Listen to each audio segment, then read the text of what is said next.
Salut, alors aujourd'hui je détruis les colzas de printemps et je les détruis parce qu'ils sont complètement ratés. Alors je vais faire ça avec le Newland 85-60 et le vieux piocheur. Alors en fait le vieux piocheur, j'avais fait une vidéo dessus lors de la reprise des labours avant de semer les tournesols, et puis en fait j'avais tout effacé les rushs par erreur et du coup j'ai pas pu faire de vidéo, donc c'est l'occasion aujourd'hui de présenter ce matériel là. C'est un vieux piocheur à dents à queue de cochon, on appelle ça, donc parce qu'elles sont entortillées comme ça. Normalement il faisait 3 mètres à la base et papa avait fabriqué un cadre supplémentaire pour ajouter 3 dents de plus de chaque côté. Ensuite papa avait fabriqué également tout ce système d'attelage pour pouvoir atteler la vieille herse derrière. Donc c'est une herse à dents droites comme ça là, et donc l'objectif de cette herse là, c'est que le piocheur passe, et en fait le piocheur avec les dents de cochon, en fait c'est des dents qui vibrent, donc ça éclate un peu la terre, mais ça fait quand même des sillons et ça brise pas les mottes bien sûr. Et donc cette herse là, elle est faite elle pour égaliser le sol derrière le piocheur et également briser les mottes par un effet de flipper. Tu sais, les mottes, comme les dents sont pas en face les unes des autres, si tu veux, les mottes elles arrivent, elles vont se taper à droite à gauche dans les dents pour pouvoir sortir, et ça contribue à les casser, les mottes. Voilà, donc là il y a un petit peu d'herbe dessus, mais c'est parce que l'arrière de la herse était un petit peu trop dans la palisse. Et donc les colzas de printemps, alors il y a de l'herbe dans le champ. En fait j'ai pas géré l'herbe du tout parce que je savais que j'allais les détruire, donc j'allais pas m'embêter à faire un herbicide ou quelque chose pour rien quoi, on va dire. Alors je vais essayer d'en trouver des colzas. Putain, il y a des zones entières, il y a des zones entières où ils disparaissent complètement quoi. Là il y en a plus du tout. En fait si tu veux, à la base dans le champ, quand ils ont né, ils étaient très beaux, ils rayonnaient, il y en avait dans tout le champ, ils étaient superbes. Et ils sont morts petit à petit, mangés par les insectes. Tiens, en voilà des colzas. Voilà, comme ça. Donc ils sont complètement bouffés, complètement dévorés par les bestioles. À savoir quand même que les colzas de printemps, au jour d'aujourd'hui, tu vois comment ils sont, la grandeur, hein, ils font une phalange quoi, ou deux, grand maximum. Normalement, ils devraient faire au moins un gros 20 cm, sinon 30 cm de hauteur. Et là, ils les font pas du tout. Donc, c'est plus la peine d'essayer de les sauver. De toute façon, les insectes ont mangé...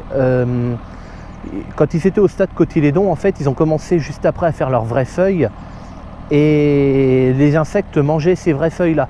Et donc, les colzas n'ont jamais pu se développer. Et au bout d'un moment, les bestioles ont fini par manger le cœur de la plante, et là la plante meurt et puis c'est tout, il n'y a plus rien à y faire.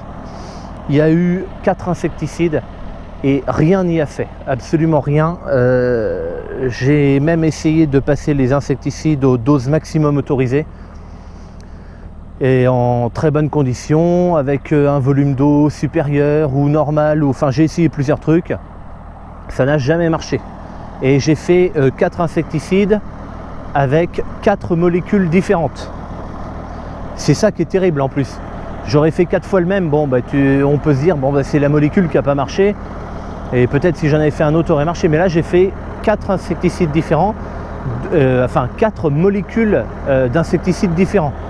Donc là moi je peux rien faire d'autre, hein. Le technicien était un petit peu désemparé lui aussi, mais bon bah c'est comme ça, hein. C'était un essai de la COP. En fait, j'ai pas engagé de frais moi dans cette culture, si ce n'est l'eau du pulvé, mais voilà, c'est 150 litres à chaque fois, ou 200 litres. Mais si tu veux, c'est la semence, je l'ai pas payée puisque la COP me l'avait donnée, et puis parce que je m'étais porté volontaire pour le faire. Et puis après, tous les insecticides que j'ai, les différents insecticides, et puis à la rigueur l'herbicide que j'ai fait aussi, racinaire, Ça c'était des fonds de bidon qui me restaient de mes colzas d'hiver. Donc en fait, si tu veux, j'ai pas acheté rien pour ça. C'est un soulagement pour moi en même temps, parce que rater une culture c'est pas agréable. Mais bon, ben, c'est comme ça. Alors là, ce que je vais faire, c'est que je passe ce piocheur là. On peut voir que le sol est légèrement battu. Il y a une petite croûte dessus, mais bon, ça va encore. Et quand le piocheur a passé, voilà, bon là j'ai vraiment une terre qui est très correcte dessus, un peu moteuse, c'est vrai. Mais si tu veux, je vais laisser ça comme ça, juste après ce coup de piocheur là, je vais laisser tranquille. Ils annoncent de la pluie dans la semaine, donc ce serait pas mal qu'ils mouillent dessus.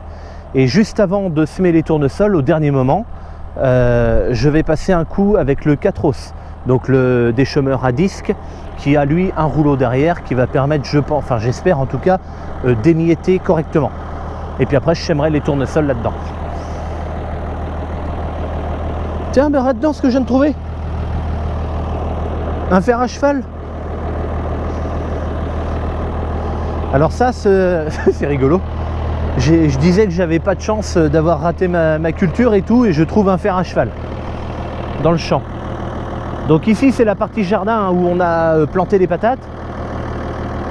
Et donc ça, cette petite parcelle fait un tout petit peu moins d'1 hectare. Je crois que c'est 0,98 ou une connerie comme ça. Donc là c'est du vieux matériel qui sert encore, et tant mieux. Moi ça me convient bien, j'ai pas besoin d'avoir du matériel neuf. Du moment que ça fait le taf, après tout, moi ça me convient bien. Alors ce fer à cheval, il était peut-être à mes grands-parents, parce que papy et mamie, avant, il y avait des chevaux sur l'exploitation, des chevaux qui servaient à tirer un outil ou des trucs comme ça.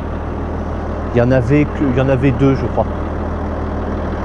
Mais alors ça c'était il y a longtemps, hein. Par contre, moi j'ai pas connu ça. Bah, j'ai pas mis la masse devant le tracteur. Quand je fais les reprises de labour, c'est pas du tout nécessaire. Bon là, que la terre est un peu plus tassée, ça aurait pas été plus mal de l'avoir, parce que bon, de temps en temps ça patine un peu sur l'avant. Mais bon, pour faire si petit, je vais pas m'embêter à l'atteler, hein, ça ira. Je trouve que ça fait vraiment du bon boulot quand même. Dans les passages de traitement, c'est plus critique déjà, parce que ils sont nettement plus tassés.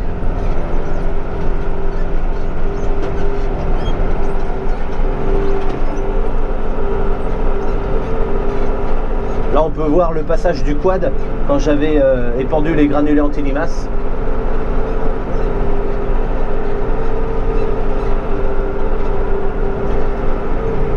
Là, on va arriver dans le passage de traitement. Bon, là, ça va mieux. Ça va mieux parce que j'ai fait relever un petit peu le... J'ai fait relever un peu le piocheur.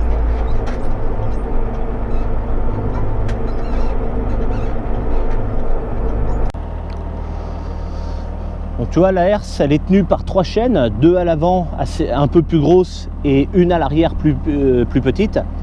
Les chaînes ne sont là que quand je lève au bout du champ pour la tenir.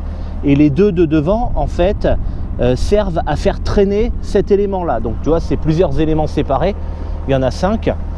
Et les 2 chaînes-là servent juste à faire traîner la herse. Ça, c'est juste le châssis pour la soulever, mais c'est tout. Cette herse-là travaille avec son propre poids, et c'est tout. Et elle est traînée par terre avec ça. Je la traînerais par terre à la main si je pouvais, ça ferait exactement le même effet, quoi. Et la chaîne derrière, c'est juste pour que quand on lève au bout. Et il y a également des barres en métal entre chaque herse. Ça, c'est pour éviter quand les herses travaillent, comme elles sont indépendantes les unes des autres, on met une certaine rigidité avec une barre comme ça pour éviter, par exemple, s'il y a trop de motte et qu'elle se met à sauter, qu'elle aille monter sur l'autre, en fait. Ça la permet de la laisser à peu près à bonne distance des unes des autres. Après, tu vois, mon cadre, il est complètement le cul relevé comme ça, mais ça fait rien. C'est comme ça que ça doit être, parce qu'il ne faut absolument pas que le cadre appuie dessus à l'arrière. Donc là tu vois, mes dents sont pas très rentrées, hein. Vraiment l'épaisseur du soc, c'est tout. Donc allez, ça a une grosse dizaine de centimètres. J'ai pas besoin d'aller plus loin, le champ avait été labouré ici. Bon allez, on continue.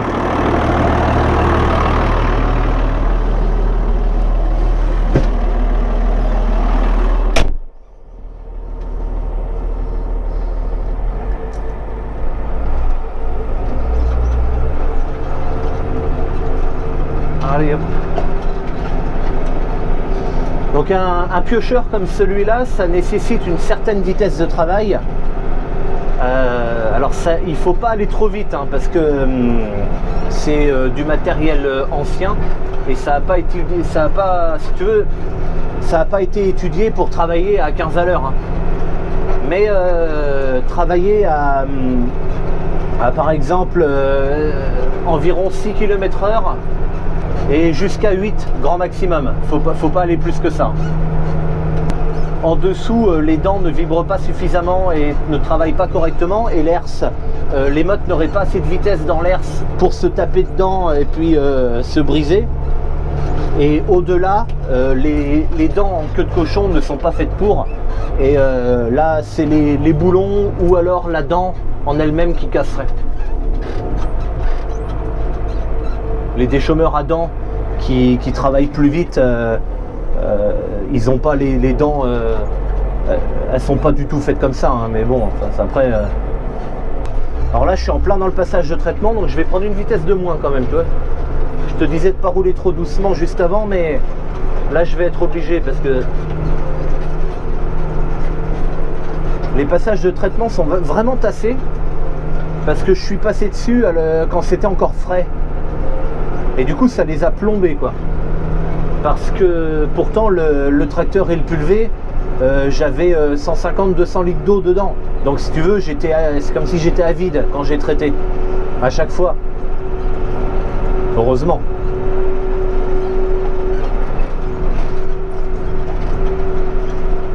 Enfin voilà, sur cette vidéo de destruction des colzas de printemps, c'est un échec. Je n'en referai pas l'année prochaine, ça c'est clair. C'est beaucoup trop compliqué à maîtriser les insectes. Beaucoup trop compliqué. Tous les ans, on a des insecticides qui sont retirés du marché.